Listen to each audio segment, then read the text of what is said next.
सारे टिश्यूज मिलकर एक पर्टिकुलर सिस्टम फॉर्म करते हैं, जिनका एक स्पेसिफिक क्या होता है, काम होता है, किसी एक पर्टिकुलर फंक्शन को परफॉर्म करवाते हैं, तो उसको हम क्या बोलते हैं, टिश्यू सिस्टम बोलते हैं। तो यहाँ पे क्या हो जाता है, लेबर डिवीजन हो जाता है कि हाँ भाई इन सारे टिश्यू ने मिलकर एक पर्टिकुलर फंक्शन जो है उसको परफॉर्म करना है। ठीक है, तो देखिए टिश्यू सिस्टम कौन कौन से प्रेजेंट होते हैं हमारे प्लांट्स के अंदर। तो सबसे पहले आ जाते हैं epidermal tissue system. Epidermal tissue system किसको बोल रहे हैं कि अगर कोई भी रूट है, स्टेम है या लीफ है, तो उसके अंदर क्या है, सबसे आउटर मोस्ट जो लेयर होती है जिसको हम क्या बोलते हैं, एपिडर्मिस बोलते हैं, वही क्या है, एपिडर्मल टिश्यू का पार्ट है ना। इसका काम क्या है, प्रोटेक्शन का, प्रोटेक्शन कवरिंग जो होती है उसको फॉर्म करते हैं। इसके अलावा इसके अंदर क्या प्रेजेंट होते हैं, स्टोमेटा प्रेजेंट होते हैं, है ना। तो ये स्टोमेटा जो है लीफ में, स्टेम में, ये जो है स्टोमेटा जो है लीफ एरिया में प्रेजेंट होते हैं।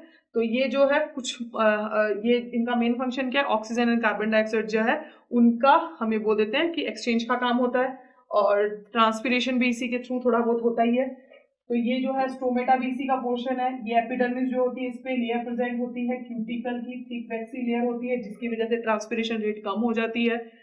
ठीक है, इसके अलावा ट्राइकोम्स इनसे निकल सकते हैं, हेयर लाइक स्ट्रक्चर होती है, स्टेम के ऊपर ट्राइकोम होते हैं, रूट के ऊपर रूट हेयर प्रेजेंट होती है, तो ट्राइकोम या फिर रूट हेयर जैसी स्ट्रक्चर जो है वो इसकी एपिडर्मिस लेयर जो है इनसे निकल सकती है। ये यूनिसेलुलर या फिर मल्टीसेलुलर हो सकती है, ट्राइकोम यूनिसेलुलर होते हैं जबकि रूट हेयर मल्टीसेलुलर होते हैं। ठीक है, तो इनका काम क्या है, ये जो एपिडर्मल टिश्यूज है इनका काम क्या है, एक तो आउटर मोस्ट कवरिंग बना रहे हैं, ठीक है, फिर इसका काम क्या है, ये प्रोटेक्शन का काम करती है, एब्जॉर्प्शन का काम करती है, बिल्कुल है ना, एब्जॉर्प्शन करेंगी, एक्सक्रीशन का काम करती है, गैसेस एक्सचेंज भी होता है इसकी वजह से, और ट्रांसपिरेशन रेट जो है उसको रेस्ट्रिक्ट करने का काम भी करती है क्योंकि क्यूटिकल की लेयर प्रेजेंट होती है, सिक्रीशन भी इनसे होता है। तो ये फंक्शंस हैं जो कि एपिडर्मल टिश्यू परफॉर्म करते हैं। अभी एपिडर्मल टिश्यू जो है वो तीनों ही पोर्शन पे आप इमेजिन करिए, या आप इमेजिन करिए किस पे, स्टेम के भी चारों तरफ, या आप इमेजिन करिए लीफ जो होती है उसके भी चारों तरफ, और रूट के भी चारों तरफ, है ना, बाहर आप देखोगे तो उनको ही हम एपिडर्मल बोल रहे हैं। तो आउटर लेयर एपिडर्मिस, ठीक है। स्टोमेटा जो है वो इनमें प्रेजेंट होते हैं, रूट में रूट हेयर्स प्रेजेंट होंगे, ट्राइकोम्स जो है वो आपके प्रेजेंट होते हैं स्टेम पोर्शन के अंदर, और ये सब्सिडरी सेल्स जो होती है ये एक्चुअल में स्टोमेटा का ही एक पार्ट है। ठीक है, तो देखिए रूट हेयर सॉरी यूनिसेलुलर होते हैं जबकि ट्राइकोम्स जो है वो मल्टी सेलुलर एंड ब्रांच हो सकते हैं। अभी यहाँ पे हम लोग ना स्टोमेटा को देख लेते हैं कि स्टोमेटा किसको बोल रहे हैं। स्टोमेटा जो है वो कैसे होती है, ये देखिए ये स्टोमेटा पोर फॉर्म हो रहा है, किसकी वजह से, गार्ड सेल्स की वजह से हो रहा है। गार्ड सेल्स के अंदर क्लोरोप्लास्ट प्रेजेंट है, कुछ सब्सिडरी सेल्स भी प्रेजेंट होती है जो एक्चुअल में ग्रेडियंट फॉर्म करने का काम करती है, जिसकी वजह से स्टोमेटा क्लोज होते हैं या फिर ओपन होते हैं। ठीक है, तो ये बहुत इंपॉर्टेंट है। ग्रास के अंदर डंबल शेप जो होती है गार्ड सेल्स जो है वो प्रेजेंट होती है, ये आपके एनसीईआरटी में मेंशन है, इसीलिए आपको ध्यान भी रखना है। चलिए नाउ नेक्स्ट, फिर आ जाते हैं ग्राउंड टिश्यूज।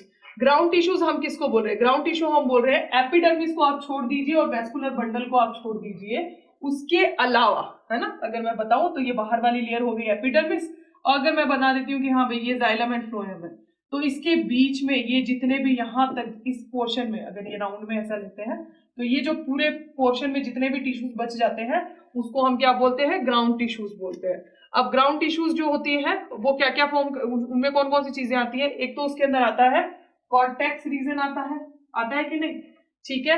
इसके अलावा देखिए आपकी प्राइम पेरिसाइकिल आती है, पिथ आती है, मेडुलरी रेज आती है, ठीक है।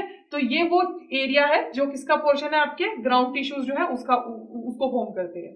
अब स्टेम एंड रूट के अंदर तो केवल यही है, लीफ के अंदर यही जो है ग्राउंड टिश्यू जो है इसको हम क्या बोलते हैं, मीजोफिल बोल देते हैं। तो लीफ जो है थोड़ी सी ऐसे बताई जाती है, तो इसके अंदर ये दोनों ही एपिडर्मिस है और ये बीच में मैं वेस्कुलर बंडल बता देती हूँ। तो ये बाकी का जितना भी एरिया है, ये जो एरिया है ये जिन सेल से भरा होता है उसको हम मीजोफिल सेल्स कहते हैं। और एक्चुअल में ये सेल्स होती क्या है, ये पैरेनकाइमेटस सेल्स होती है, ठीक है। तो पैरेनकाइमेटस सेल्स एपिडर्मिस और वेस्कुलर बंडल के बीच का जितना भी एरिया बच जाता है वो सभी क्या है, ग्राउंड टिश्यू ही है, जिसमें पिथ, मेडुलरी रेस, कॉर्टेक्स, ठीक है, ये सभी रीजन जो है उसमें आ जाते हैं। क्लियर आप लोगों को।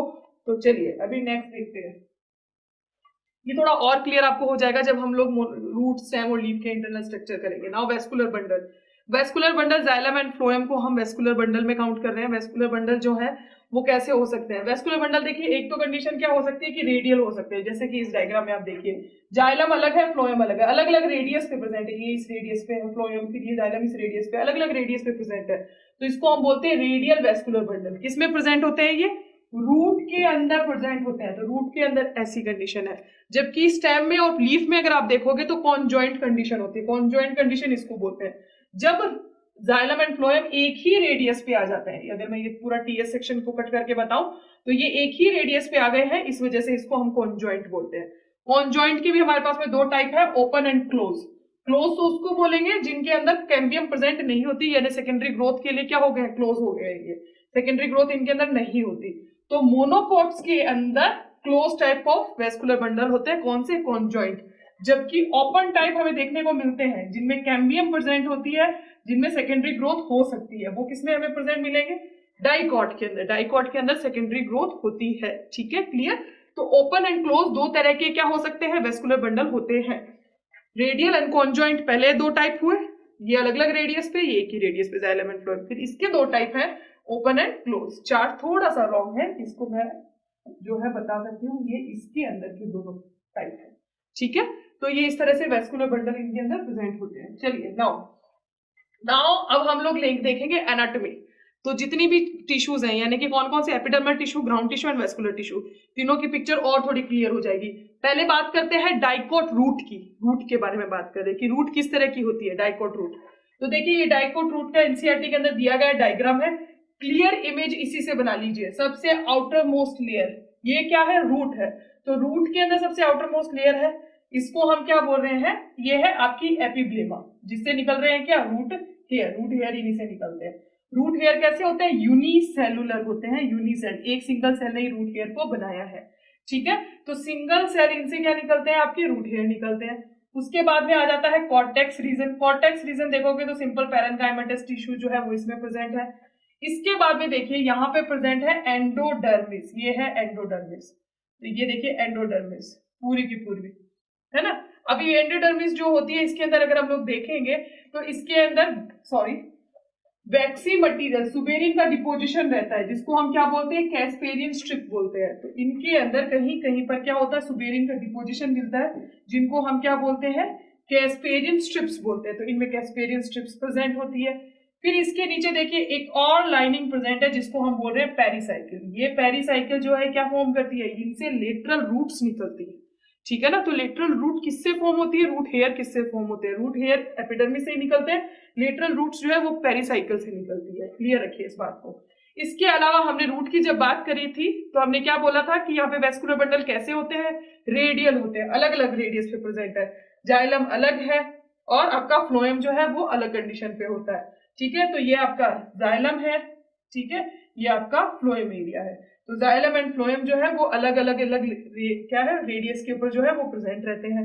तो ये हो गया डाइकोट रूट। और डाइकोट रूट के अंदर वेस्कुलर बंडल के हमें ये याद रखना है कि कितने नंबर में प्रेजेंट होती है। तो 2 to 4 जो है वो जाइलम प्रेजेंट होता है। ये देखिए यहाँ पे 1 2 3 4 जो है वो क्या है, जाइलम है। तो पैचेस में प्रेजेंट है लेकिन कितने, 2 to 4 कंडीशन होती है, ठीक है।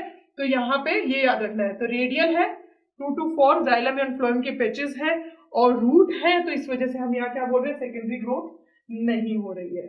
चलिए मोनोकोट स्टेम के अंदर ही अगर हम बात करते हैं, मोनोकोट रूट के बारे में, तो डाइकोट रूट जो है उसके अंदर वो डाइकोट रूट थी, तो डाइकोट रूट के अंदर सेकेंडरी ग्रोथ होती है। यहाँ पे हम लोग ध्यान रखेंगे, डाइकोट रूट जो है यहाँ पर सेकेंडरी ग्रोथ होती है, इस कंडीशन के अंदर सेकेंडरी ग्रोथ होगी। बट जो कैम्बियम बनेगी वो कैम्बियम जो है वो थोड़ी सी इस तरह से हम बोलते हैं कि वेवी बनेगी, जिसके बारे में डिस्कशन हम आगे करेंगे। पर हम मोनोकोट रूट की अगर हम बात करते हैं, मोनोकोट रूट के अंदर अगर आप देखोगे तो वही सारी चीजें हैं, रूट वही एपिडर्मिस है जिससे रूट हेयर निकल रही है, कॉर्टेक्स रीजन है, एंडोडर्मिस है, पेरिसाइकिल है, जाइलम एंड फ्लोएम है, ठीक है। लेकिन यहाँ पर अगर आप देखोगे तो ये जो जाइलम एंड फ्लोएम है, इनकी जो मात्रा है, पैचेस जो है, क्वांटिटी जो है वो ज्यादा होती है as compare to dicot. Dicot के अंदर 2 to 4 थे और ये उससे ज्यादा इनके अंदर प्रेजेंट होती है, ठीक है। और ये भी एक याद रखना, यहाँ पे देखिए एपिडर्मिस के नीचे थोड़ी सी आप देखोगे अलग से एक लेयर प्रेजेंट है, तो हम ये बोलते हैं कि इसके नीचे कॉलन काइमेटस सेल की एक और देखिए यहाँ पे हाइपोडर्मिस लेयर जो है वो प्रेजेंट होती है। एनसीईआरटी ने मेंशन किया है लिखकर तो, लेकिन उसको डायग्राम के अंदर मेंशन नहीं किया है। तो ये कॉलन काइमा की बनी हाइपोडर्मिस जो है उसके नीचे प्रेजेंट होती है, इसके अंदर सेकेंडरी ग्रोथ नहीं होती। नाउ बात करते हैं डाइकोट स्टेम की। डाइकोट स्टेम में अगर आप देखोगे तो ये डायग्राम जो है वो आपकी एनसीईआरटी के अंदर मेंशन है, ठीक है। ये देखिए एनसीईआरटी का डायग्राम है जो उसी को हम लोग क्लियर करते हैं। अब इसमें देखो आउटर लेयर एपिडर्मिस है और उससे ट्राइकोम्स निकल रहे हैं क्योंकि ये स्टेम है डाइकोट जिसके अंदर वही मल्टी सेल कंडीशन है। इनके अंदर हाइपोडर्मिस प्रेजेंट है। देखिए ये हाइपोडर्मिस है, एपिडर्मिस के जस्ट नीचे वाला एरिया जो है इसको हम हाइपोडर्मिस कहते हैं। लेकिन ये किसका बना होता है? कॉलन काइमा का बना होता है, ठीक है। फिर हम ये बोल रहे हैं कि कॉर्टेक्स रीजन है। कॉर्टेक्स रीजन के अंदर देखिए ये कॉर्टेक्स रीजन है जिसको हम क्या बोल रहे हैं, ये पैरेन्काइमा का बना है। ग्रीन कलर का नजर आ रहा है, ये पूरा का पूरा पैरेन्काइमा है। तो ये देखिए ये पैरेन्काइमा का बना हुआ ग्रीन कलर का ये क्या है? कॉर्टेक्स है। फिर हम ये बोल रहे हैं कि इनके अंदर क्या है? एंडोडर्मिस प्रेजेंट होती है, उसके जस्ट नीचे की लेयर ये देखिए ये एंडोडर्मिस है। एंडोडर्मिस के नीचे देखिए आपके पैचेस के अंदर पेरिसाइकिल जो है वो भी प्रेजेंट है। फिर ये देखिए जाइलम एंड फ्लोएम दोनों एक ही रेडियस पे, ये जाइलम एंड फ्लोएम जो है दोनों एक ही रेडियस पे है, तो कॉन्जॉइंट टाइप है। लेकिन इनके अंदर क्या है? कैम्बियम बनाई है। ये देखिए ये कैम्बियम है जिसको हम क्या बोलते हैं, क्योंकि ये जाइलम एंड फ्लोएम के बीच में है इसको हम बोलते हैं इंट्राफेसिकुलर कैम्बियम। तो इनके अंदर इंट्राफेसिकुलर कैम्बियम भी प्रेजेंट होती है। तो ये कैसा है? Open type of conjoint. हम ये बोल रहे हैं कि ये आपके वेस्कुलर बंडल है। प्रोटोजाइलम पिथ की तरफ है तो कंडीशन कैसी है आपकी? एंडार्क कंडीशन है, ठीक है। तो इनके अंदर कंडीशन एंडार्क होती है। अगर हम लोग मोनोकोट स्टेम में देखेंगे तो यहाँ वेस्कुलर बंडल की क्वांटिटी बहुत ज्यादा है जो पूरे के पूरे आपके कॉर्टेक्स रीजन के अंदर ग्राउंड जो टिश्यूज होते हैं उनके अंदर इस तरह से फैले रहते हैं, ठीक है। यहाँ पे अगर आप लोग एक चीज देखोगे तो वो आपको नजर आएगा कि जितने भी वेस्कुलर बंडल है वो अलग अलग साइज के हैं। तो जो सेंट्रल में होते हैं उनका साइज बड़ा होता है, जबकि जो पेरिफेरी में प्रेजेंट होते हैं उनका साइज जो है बहुत ही छोटा होता है, ठीक है। बाकी सारी चीजें हम लोग डिस्कस करते हुए आए हैं। फिर आज बात करते हैं लीफ की। तो लीफ जो है डॉर्सी वेंट्रल जो है लीफ होती है डाइकोट की। डॉर्सी वेंट्रल क्यों बोल रहे हैं? अगर आप लोग लीफ देखोगे डाइकोट की तो वो एक तरफ से डार्क कलर की होती है, दूसरी तरफ से क्या होती है? लाइट कलर की होती है, ठीक है। तो वही है आपकी जो हमें बोलते हैं कि नीचे की जो एपिडर्मल लेयर है इसको हम बोलते हैं इसकी एबैक्सियल एपिडर्मिस, जबकि ऊपर वाली जो है उसको हम क्या बोलते हैं? एडेक्सियल एपिडर्मिस बोलते हैं। हमेशा याद रखिए जो लोअर सरफेस है यहाँ पे स्टोमेटा जो है वो ज्यादा होते हैं ताकि ट्रांसपीरेशन कम हो। फिर उसके बाद में हम बोल रहे हैं क्यूटिकल की लेयर जो है उसके ऊपर प्रेजेंट रहती है क्योंकि वही ट्रांसपीरेशन को रोकने के लिए स्टेम पे भी प्रेजेंट होगी, बट ये क्यूटिकल की लेयर जो होती है रूट पे प्रेजेंट नहीं होती है। फिर अगर हम देखेंगे तो यहाँ पे जो इनका मिजोफिल एरिया है इसमें दो तरह के सेल्स प्रेजेंट है। एक तो पेलिसेड सेल्स ऊपर की तरफ है जो है ना लंबी है, दूसरी जो है वो स्पन सेल्स होती है। इनके अंदर क्या है?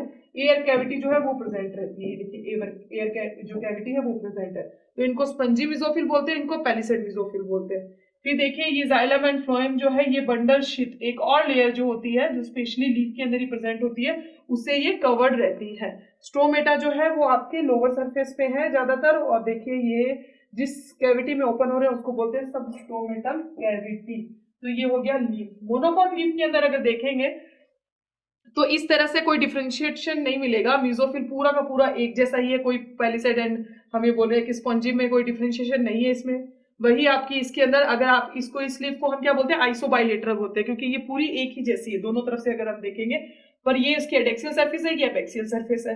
दोनों पे देखोगे दोनों ही साइड में आपको स्ट्रोमेटा भी नजर आ रहे हैं, कहीं पे भी आपको डिफरेंशिएशन नहीं आ रहा ऊपर और नीचे का, एक जैसी नजर आ रही है। इसी वजह से हम इसको आइसोबाइलेटरल बोलते हैं जबकि उसको डॉर्सीवेंट्रल बोलते हैं क्योंकि दोनों सरफेस अलग अलग हमें नजर आती है। ये दोनों ही तरफ से इक्वली एक ही जैसी हमें शो होती है, तो इसको हम आइसोबाइलेटरल बोलते हैं, इसको मोनोकोट लीफ को, ठीक है। चलिए नाउ नेक्स्ट अगर हम डिफरेंसेस देखें तो ये कुछ डिफरेंसेस हैं जो कि प्रेजेंट होते हैं किसके अंदर? डाइकोट लीफ के अंदर और मोनोकोट लीफ के अंदर।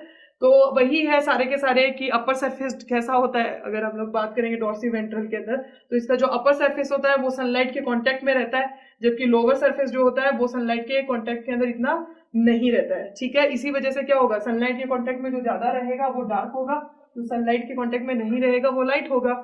चलिए नाउ इंपॉर्टेंट सबसे ज्यादा इंपॉर्टेंट पोर्शन जो है वो यही है, इसीलिए मैं इस पे थोड़ा सा अच्छे से बात करना पसंद करूंगी। सेकेंडरी ग्रोथ जो है इसमें कंफ्यूजन बहुत ज्यादा रहता है, तो उस कंफ्यूजन को थोड़ा सा दूर करिए। सेकेंडरी ग्रोथ से क्वेश्चन भी अच्छे बनते हैं क्योंकि बहुत सारी छोटी छोटी चीजें हैं जो पूछी जाती है। अभी देखिए सेकेंडरी ग्रोथ किसको बोलते हैं? लेटरल मेरिस्टम जो होता है वो विड्थ इंक्रीज करवाने के लिए जो है डेवलप होता है परमानेंट टिश्यू के डीप डिफरेंशिएशन होने से। ठीक है, अब इसमें कौन रोल प्ले करता है, एक तो वेस्कुलर कैम्बियम और दूसरी कॉर्क कैम्बियम। ये मान लीजिए आपका स्टेम है, ठीक है, इस स्टेम के अंदर ये आपके जाइलम एंड फ्लोएम प्रेजेंट है, वेस्कुलर बंडल्स है। तो इसके अंदर इन जाइलम एंड फ्लोएम के बीच में जो कैम्बियम प्रेजेंट होती है उसको हम क्या बोलते हैं, वेस्कुलर कैम्बियम। जबकि कॉर्टेक्स रीजन के अंदर जो कैम्बियम फॉर्म होती है उसको हम क्या बोलते हैं, कॉर्क कैम्बियम। ठीक है, तो ये दो शब्द याद रखिए, इसमें दो इंपॉर्टेंट रोल प्ले कर रहे हैं, वेस्कुलर कैम्बियम और कौन, कॉर्क कैम्बियम रोल प्ले करती है सेकेंडरी ग्रोथ के लिए।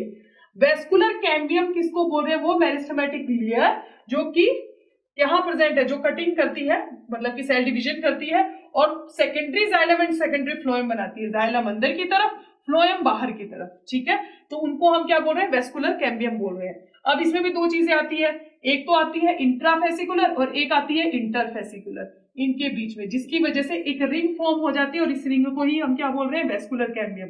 यानी इंटर प्लस इंट्रावेस्कुलर कैम्बियम जो है उसको हम बोलते हैं वेस्कुलर कैम्बियम।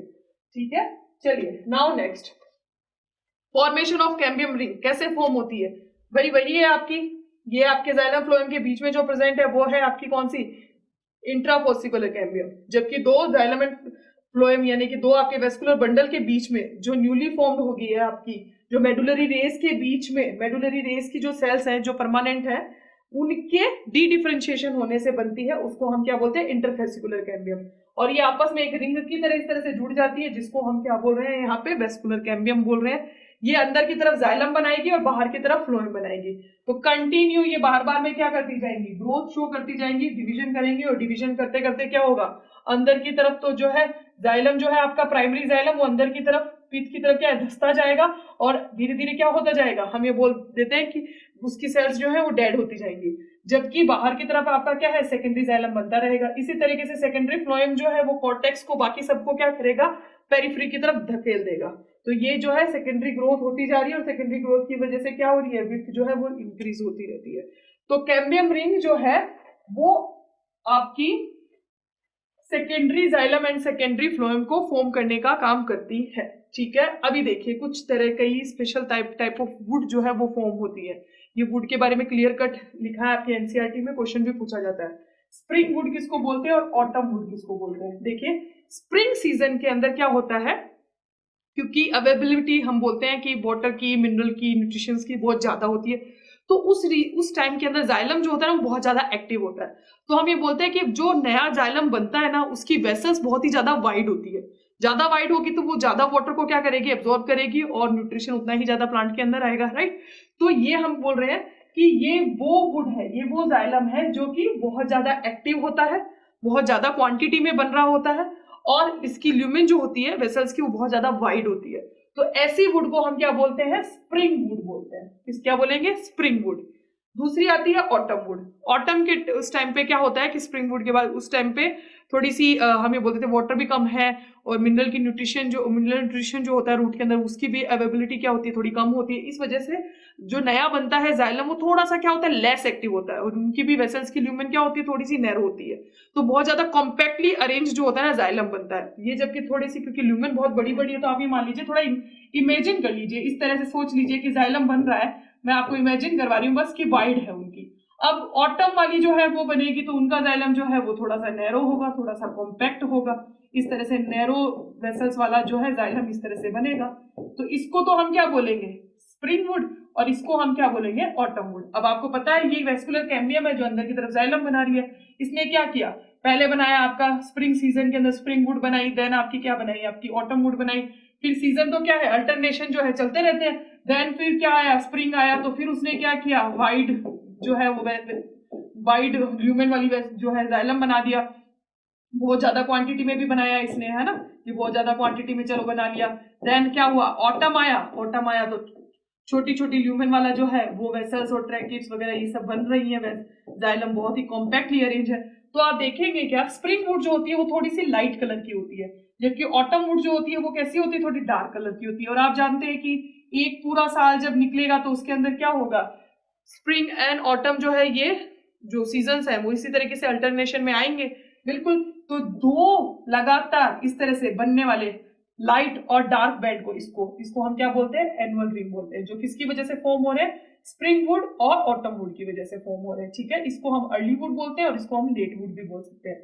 तो स्प्रिंग वुड को हम अर्ली वुड भी बोल सकते हैं और इसको ऑटम वुड को हम लेट वुड भी बोल सकते हैं। तो इस वजह से बनती है एनुअल रिंग। और इस तरह से आपकी कंटिन्यूटी में ये बनते जाएंगे तो आप एज काउंट कर सकते हो किसकी, प्लांट की, कि ये 1 एनुअल रिंग, 2, 3, 4, आप इस तरह से जो है इन रिंग्स को काउंट करोगे तो प्लांट की एज क्या है वो भी आप निकाल सकते हो। तो एनुअल रिंग बहुत ही इंपॉर्टेंट रोल प्ले करती है प्लांट की एज बताने में। फिर आ जाती है हार्टवुड एंड सैपवुड, ये भी दो शब्द है जिनको आप ध्यान रखिए। हार्टवुड किसको कहते हैं, हार्टवुड वो वुड होती है जिनकी सेल्स क्या हो जाती है, डेड हो जाती है, डार्क ब्राउन कलर के अंदर आती है, नॉन फंक्शनल जो है हम बोलते हैं वुड होती है, क्योंकि हाईली लिग्निफाइड होती है। ये लिग्निन की डिपोजिशन की वजह से सारी सेल्स डेड हो जाती हैं। फिर हम ये बोलते हैं कि ये जो वो एरिया है, हम ये जो सेकेंडरी जाइलम का वो पार्ट है जो ट्री के अंदर सेंटर के अंदर बनता रहता है, बहुत ही गहरे डार्क कलर का होता है, वो बहुत ही ज्यादा डार्क कलर का होता है। ठीक है, और ये डार्क कलर भी क्यों होता है, क्योंकि उसके अंदर लिग्निन, टेनिन जो है, इन सब के डिपोजिशन की वजह से जो है वो डार्क कलर उसका डेवलप हो जाता है। तो ऐसी वुड को हम क्या बोलते हैं, हार्डवुड बोलते हैं। ठीक है, दूसरी जो आ जाती है वो आ जाती है सैपवुड। सैपवुड किसको बोलते हैं, ये एक्चुअल में पेरिफेरल रीजन के अंदर होती है, यानी कि धीरे धीरे एनुअल रिंग जो घिसकती जा रही है, जो सेंटर की तरफ है, ये मान लीजिए कि मैंने ट्री का टीए सेक्शन लिया तो बहुत ही डार्क कलर की जो अंदर की तरफ है ना, डिपोजिशन की वजह से डेड है, इसको मैंने बोला है क्या, हार्डवुड। जबकि पेरिफेरल साइड के अंदर होती है जो लाइट कलर की होती है, जिनकी स्टिल सेल्स क्या है, लिविंग है ना, ये नई एनुअल रिंग जो बनती जा रही है, ये वुड जो है ये क्या है, सैपवुड होती है, ये है आपकी सैपवुड। ठीक है, ये आपकी क्या है, सैपवुड। तो दो तरह की वुड हो सकती है टाइम के अकॉर्डिंग, जो धीरे धीरे बीच में सेंट्रल में है डेड जो है उसको हम बोल रहे हैं हार्डवुड, और जो बाहर की तरफ लिविंग है उसको हम बोल रहे हैं सैपवुड। कॉर्क कैम्बियम किसको बोलते हैं, अभी देखिए आपका ये हम बोलते हैं स्टेम ले लिया मैंने, स्टेम के अंदर कॉर्टेक्स रीजन के अंदर जो कैम्बियम बन रही है, इस कैम्बियम को मैं क्या बोलती हूँ, कॉर्क कैम्बियम हम बोलते हैं। अब ये कॉर्क कैम्बियम जो है जिसको हम फेलोजन बोल रहे हैं, ये फेलोजन क्या करता है, अंदर की तरफ तो बनाता जाएगा आपका कॉर्टेक्स, ये देखिए ये अंदर और बाहर की तरफ क्या करता रहता है, कंटिन्यू डिवाइड करता रहता है। तो कंटिन्यू डिवाइड करने से क्या होती रहती है, सेल्स जो है वो इधर बनती जाएंगी, नई सेल्स बनती रहेंगी, नई सेल्स बनती रहेगी तो क्या हो जाएगा, बाहर की तरफ प्रेशर भी लगेगा। तो देखिए होता क्या है, फेलोजन किसको बोल रहे हैं, वही आपकी हम बोल रहे हैं कॉर्क कैम्बियम को, जो कंटिन्यू मेरिस्टेमेटिक है, जो कंटिन्यू डिवीजन कर रही है, जिसकी वजह से बाहर की तरफ क्या फॉर्म होता है, कॉर्क फॉर्म होता है। ठीक है, जिसको हम फैलम बोलते हैं। क्लियर। उसके अलावा अंदर की तरफ जो है सेकेंडरी कॉर्टेक्स जो बन रहा है उसको हम क्या बोलते हैं, फेलोडर्म बोलते हैं। तो अंदर की तरफ जो सेकेंडरी कॉर्टेक्स बन रहा है उसको हम बोलेंगे फेलोडर्म। तो देखिए फैलम, फेलोजन एंड फेलोडर्म, इन तीनों को कंबाइंडली हम क्या बोलते हैं, पेरिडर्म बोलते हैं। ये तीनों को कंबाइंडली हम बोलेंगे पेरिडर्म। तो यही क्वेश्चन पूछते हैं, फेलोजन क्या है, सेंट्रल में होता है, फैलम बाहर की तरफ कॉर्टेक्स है, और फेलोडर्म जो है वो अंदर की तरफ बनने वाला सेकेंडरी कॉर्टेक्स है। तीनों को हमने पेरिडर्म बोल दिया। लेंटिसेल क्या होते हैं कि ये कॉर्क कैम्बियम जो है कुछ कॉम्प्लीमेंट्री सेल्स, वही सेल डिवीजन कर रही है, सेल्स जो बन रही है उनको कॉम्प्लीमेंट्री सेल बोलते हैं, जो एपिडर्मिस पे क्या करती है, एक प्रेशर लगाती है, जिसकी वजह से छोटे छोटे पोर्स बन जाते हैं, जिनको हम लेंटिसेल्स बोलते हैं। और इनका काम क्या होता है, बार्क के अंदर गैसेस एक्सचेंज का होता है। बार्क कोई टेक्निकल टर्म नहीं है, बट यही जो डेड सेल्स होती है चारों तरफ बनती है, उन्हीं को हम क्या बोलते हैं, बार्क बोलते हैं। सेकेंडरी ग्रोथ इन रूट में अगर हम देखें तो मोनोकोट रूट तो करती नहीं है, सेकेंडरी ग्रोथ डाइकोट रूट करती है। तो जिनमें सबसे पहले क्या होती है, जाइलम के, अगर ये मान लीजिए ये आपका जाइलम है तो जाइलम अंदर की तरफ यहाँ पे कैम्बियम बनेगी, अगर ये फ्लोएम है तो इसके बाहर की तरफ इस तरफ, सॉरी